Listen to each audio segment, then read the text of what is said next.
In Catch Me If You Can, a teenage Frank Abagnale flies the world in a Pan Am uniform, outruns the FBI for years, and cons his way through millions of dollars before Tom Hanks ever gets close. That is the version Steven Spielberg put on screen in 2002, the version Leonardo DiCaprio made charming, the version a generation now remembers as basically true. For most of the years, that legend needs Frank Abagnale in the air, gliding through airports on someone else's payroll. The record of New York State has him somewhere else entirely. It has him in a cell.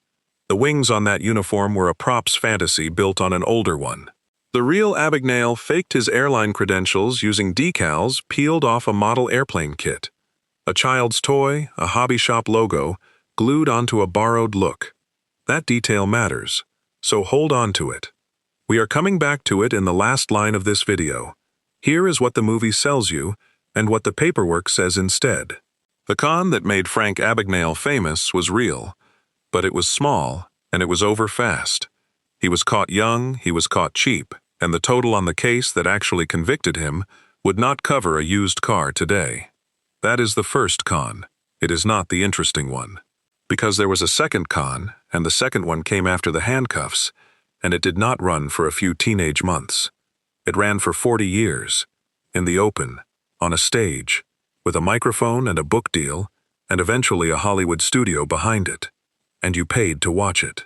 This video is about the second con. The version you have not heard is the one where the movie is not the crime being exposed. The movie is the crime. This story does not start with a forged check. It starts with a divorce. Frank Abagnale grew up in Bronxville, New York, the son of a French mother and an Italian-American father who ran a stationery store and dabbled in local politics. When Frank was around 15, his parents split for good. The movie treats this as the wound that makes the boy, and Christopher Walken earned an Oscar nomination playing the father as a lovable failure who taught his son that the whole world is a mark waiting to be worked. That is the emotional engine of the film. A boy runs because his family broke, and he keeps running because it is the only thing that makes him feel like the man his father wasn't. What the record shows underneath that story is less cinematic and a lot more ordinary. In December of 1964, at 16, Abagnale enlisted in the Navy. He lasted under 3 months and was gone by February of 1965. Within weeks, he was in real trouble, and none of it looked like a movie. There was a petty larceny arrest in Mount Vernon. There was an incident where he talked his way into a woman's apartment, carrying a toy gun and a paper badge, pretending to be a police officer. In June of 1965, the FBI arrested him in Eureka, California. He had stolen a Ford Mustang and financed a drive across the country on stolen blank checks. That got him 3 years at Great Meadow Correctional Facility in upstate New York. He was paroled after 2, violated parole with a stolen car conviction in Boston, and went back inside for another year. Do the arithmetic on that, because the movie never will. The window where Frank Abagnale is supposed to be a globe-trotting teenage phantom, the exact years the legend needs him free and airborne, is largely spent in a New York State prison for stealing a car. That is the part almost nobody has heard, and there is a reason. The first people to go looking for the real timeline found this out and said so out loud, in print, while Abagnale was still building the myth. It was a warning sign. He treated it as a compliment. We will get to those reporters, because what happened to them is the whole ballgame. Let me stop the story for 1 second, because this is a fork worth sitting in. Say it is 1978, and you are a newspaper reporter. You have spent weeks pulling records, and you have the proof in your hands that a beloved reformed criminal, a guy audiences adore, a guy corporations pay to hear speak, invented most of his own legend.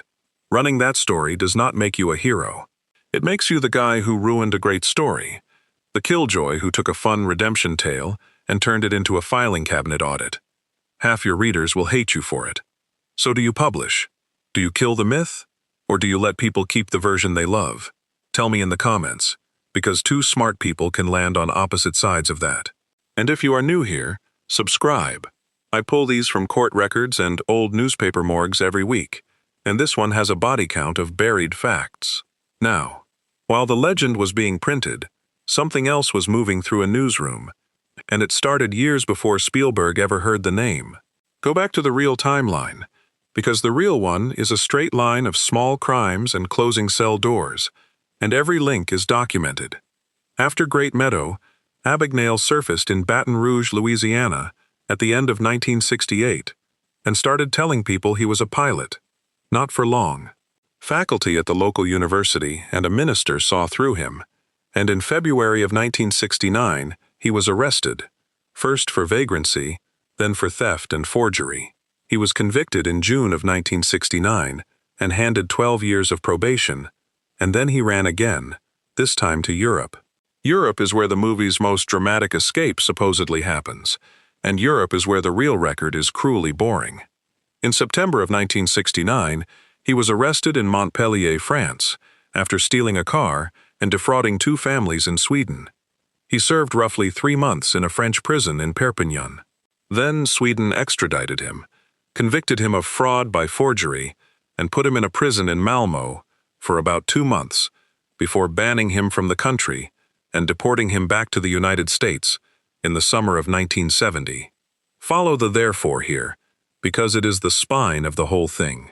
The real Frank Abagnale spent the exact years of his supposed legend getting arrested, extradited, and jailed on 3 different continents for small crimes. Therefore, by the time his story became famous, its author had already lived the documented, unglamorous version. He knew exactly how ordinary it had been, which means the famous version was not a memory that got exaggerated over beers. It was a product, built later, on purpose, by someone who knew the truth and chose the better story. Back in the United States in 1970, the real crimes get uglier and smaller at the same time. At the University of Arizona, he posed as a pilot and a physician and ran fake medical exams on female students, telling them he was screening candidates for a Pan Am stewardess program that did not exist. University officials confirmed 12 students were subjected to it. None of them were ever hired by Pan Am, because he never worked for Pan Am. In July of 1970, he cashed a fake Pan Am paycheck in Durham, North Carolina. In November, he was arrested in Cobb County, Georgia, after cashing a grand total of 10 fake Pan Am payroll checks across 5 states. 10 checks. Here comes the number that quietly detonates the entire myth, so I am going to say it plainly and then say it again. The federal case that actually convicted Frank Abagnale, the one that sent him to prison, was 10 forged checks totaling $1,448.60. Not $2.5 million. Not 17,000 checks. $1,448.60. Read that again, because for the rest of your life, every time you see this man called the greatest con artist who ever lived, that is the actual price tag on the crime the law could prove. He got 10 years for the checks, plus 2 more for escaping the county jail, and he served roughly 2 years at a federal facility in Virginia before parole in February of 1974. And here is the detail that tells you the reform story was thinner than advertised. Within months of getting out, he was arrested again, at a children's summer camp in Texas, for stealing cameras while posing as a pilot. The reformed man had been free for a single summer. Most people never heard that part, and they never heard it because a much better story arrived to bury it. In 1980, Frank Abagnale published a memoir, co-written with a journalist named Stan Redding. And this is the seam of the whole video, the exact place where the small first con ends and the enormous second one begins. The book took the real ledger, 10 checks and a stolen Mustang, and a summer camp camera theft, and rebuilt it into an epic. Now he was a Pan Am pilot who deadheaded around the globe. Now he was a supervising doctor in a Georgia hospital. Now he was a Louisiana lawyer who passed the bar and worked in the Attorney General's office. Now he had stolen $2.5 million across 26 countries. And the lecture circuit followed the book, and the corporate world opened its checkbook to hear the reformed genius explain how he did it. You would think someone would have said something. Someone did. In fact, they said it before the book even reached shelves. Here is the part that got buried, and it is the reason the movie is the second act and not the first. The debunking of Frank Abagnale is not new. It is not something a modern podcast discovered last year. It happened in real time, in 1978, 2 years before the memoir came out, and the country simply decided it liked the lie better.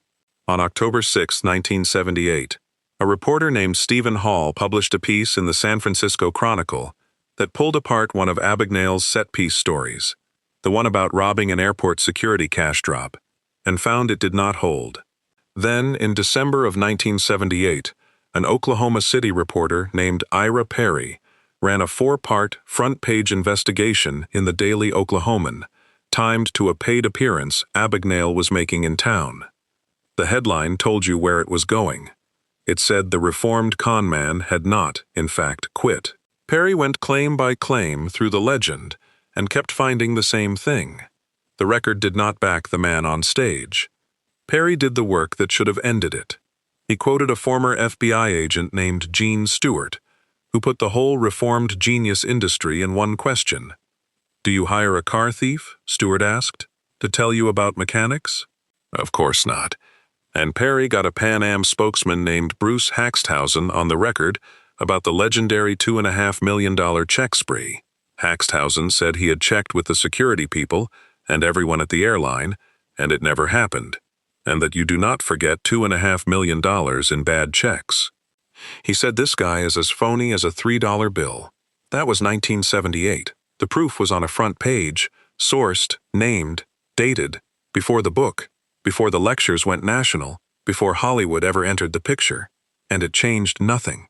The reason it changed nothing is the darkest fact in this entire story, and a man who managed Abagnale for years put his finger on it. His name is Mark Zinder. Zinder said no one wanted to ruin the story. The media, he said, were not interested in whether any of it was true, and that indifference did not just let the lie survive. It fed it. It emboldened the man to keep telling it bigger. Years later, Zinder stopped defending any of it. He called Abagnale a two-bit criminal and said he was embarrassed he had ever associated with the man. Sit with that, because it is the mechanism of the second con. It was never that Frank Abagnale fooled people who couldn't check. He fooled people who could have checked and chose not to, because the truth was less fun than the lie, and the lie made everyone money. Everything was in place for the second act. He just needed a bigger stage. In 2002, a bigger stage arrived. Steven Spielberg made Catch Me If You Can from that 1980 memoir. Jeff Nathanson wrote the screenplay from the book. DiCaprio played Frank, Tom Hanks played the FBI man chasing him, and Christopher Walken played the father. And because the source material was the con itself, the movie inherited every invention in it and pinned them to two of the most trusted faces in American film. That is not a small thing. When Tom Hanks tells you a story is true, your guard drops. That is exactly what makes the second act work. Hollywood did not fact-check the memoir. So now let's put the film's biggest scenes on the table, one at a time, and set each one next to what the record actually supports. This is the movie versus the paperwork, and this is where the title gets paid in full. The film's central image is Frank as a Pan Am pilot, years of it, gliding through terminals, bleeding an airline for a fortune. The record, according to Alan Logan, the investigative author whose 2020 book The Greatest Hoax on Earth pulled the whole thing apart, is that the pilot act lasted a matter of weeks, that it was a regional stunt more than a global career, and that a good part of it was aimed at impressing one specific flight attendant. And Pan Am's own spokesman said the money losses at the heart of the legend never happened. The film gives you a career. The record gives you a costume and a few weeks. The film gives you Dr. Frank Connors, the imposter physician standing in a hospital ward deferring to his residents with a knowing "Do you concur?" The record, according to a file compiled by two corporate security investigators named Jim Keith and William Toney, is that there was no such hospital shift, and that at the age the story requires him to be playing doctor, the New York archives have him imprisoned.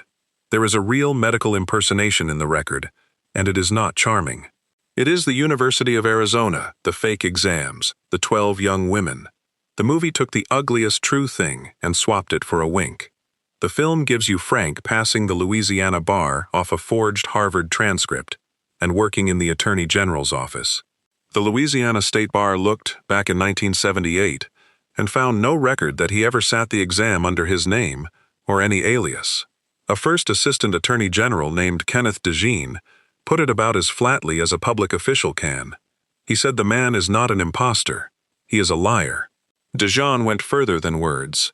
He said he once handed the National Enquirer a set of test questions about Louisiana law, the kind any real attorney would answer in his sleep, and Abagnale could not answer them.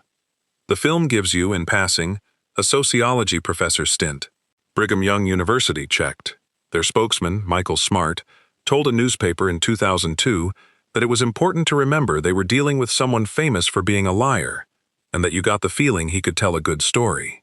And the film gives you those two spectacular escapes, the one where Frank dismantles an airplane toilet mid-flight and slips out onto the tarmac, and the legend where he cons his way out of a federal penitentiary in Atlanta by pretending to be a prison inspector. The airplane toilet escape appears to be an invention of his co-author, Stan Redding. If he got off a plane at all, it was through the galley, not by disassembling a lavatory in flight. And the Atlanta penitentiary escape has a simple problem. He was never held at that penitentiary.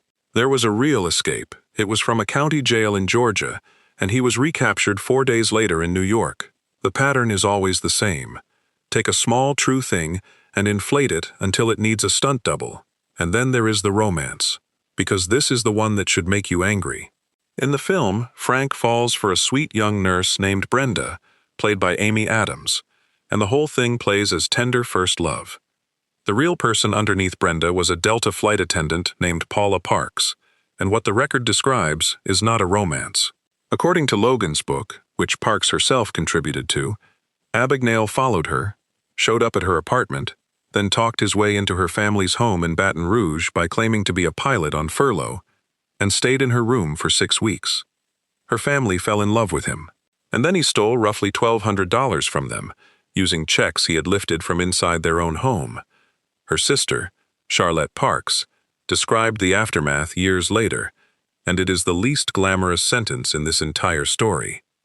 He had a key to their front door, she said, and it was never recovered, so they changed the lock. She had fed him, she had cooked for him, and she said she does not trust people as much anymore. Paula Parks said something sharper still. She said, Abagnale always claimed he never hurt little people, that he only went after big businesses, and she said that is the one that sticks in her craw, because her mother's heart was broken. Even Louisiana's Attorney General at the time, Jack Gremillion, had no patience for the legend. He called the man a fraud, and the whole story absolutely untrue and preposterous. That is the cost of the charming con. Not a faceless airline, a woman who cooked for him and trusted him and never got the front door key back. So here is the payload, the thing the title promised. Frank Abagnale conned the world twice. The first con was a teenager forging checks, and the law caught him, and it was small, and it was finished by his mid-20s. The second con was the story of the first one. He took a petty, sad, documented criminal record and sold it back to the public as an epic, first in a book, then from 1,000 stages, and finally through a movie that wrapped his inventions in the credibility of a Spielberg film and 2 beloved movie stars. The first con cost some banks a little money. The second con cost the truth itself, and it made him a wealthy, celebrated man. You do not buy that kind of legend with a one-time lie. You buy it with a story so good that everyone who could disprove it decides they would rather not. And the ledger today reads exactly how you would expect. Alan Logan's investigation is in print. The Keith and Toney file exists. The 1978 newspaper stories are still there in the archives, sitting where they have always sat, findable by anyone who wanted to look in any of the 40 years since. The book is still shelved as nonfiction. Abagnale is alive, in his late 70s, and for years he continued to tell versions of these stories to corporate audiences and on camera, including to a packed room at one of the largest technology companies on Earth. He has long claimed a decades-long working relationship with the FBI, and it is worth being precise here rather than loud. Logan's point is not that the Bureau denounced him, it is that no one from the FBI has ever publicly confirmed the sweeping employment story he tells, and reference works list him as a security consultant, a man who has lectured at the FBI Academy, not an agent who carried a badge for 30-odd years. When a journalist finally asked Abagnale directly about Logan's book, his answer was that he had not read it, and did not think it was worthy of a comment. The greatest con man who ever lived was caught. That is the line the whole legend is built to deliver, the redemption hook, the reason the story feels safe to love. But the record's real trick is the opposite of that line. He was caught, yes. He was caught early, and he was caught cheap, for less than $1,500 in bad checks. What he was never caught for, what no jury ever weighed, was the second con, the one he ran in daylight for 40 years, with a book in one hand and a lecture fee in the other. The wings were never real. He peeled them off a model airplane, a toy from a hobby shop, and pinned them to a borrowed jacket. We saw them for what they were. We saluted anyway.